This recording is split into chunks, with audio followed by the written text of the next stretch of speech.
Napakamalas talaga ng kalaban niya. Don't play around on the next round. Finish it off as soon as you can. Are you sure, Coach? You want me to finish it already?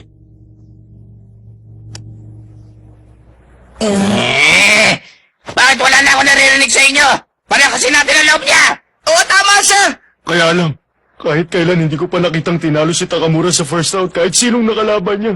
Ako rin hindi ko pa siya nakitang ganoon. Wala akong masabi kundi napakalakas talaga ni Brian Hook. Ano ba pinagsasabi niyo dyan?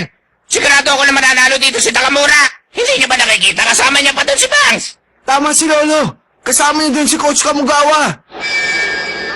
Seconds up! Hindi ito ang tamang panahon para malungkot ako sa kakulangan ko. Pero anong magagawa ko? Anong magagawa ko? Takamura! May labang ka! Kaya ayusin mo sarili mo! Aray, Yan ang maiwagang palo ni Coach Kamugawa! Nailigtas na rin ako niyan dun sa isang laban ko! Siguradong isip ka na, Mr. Takamura! Kaya mo yan! Sige, talunin mo na siya ngayon, Takamura!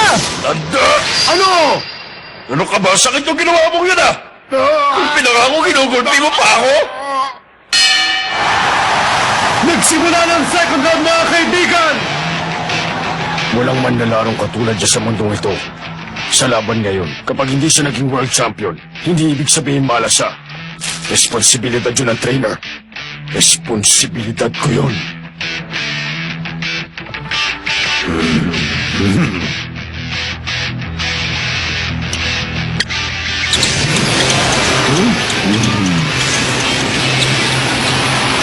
Ginagamit ang challenger ang paa niya!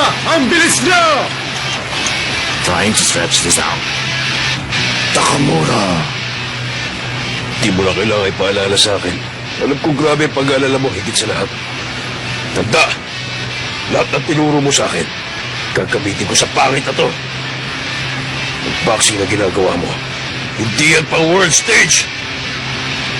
This strategy won't work on me. You'll be defeated in this round. Grabe ang footwork na pinapakita ng challenger!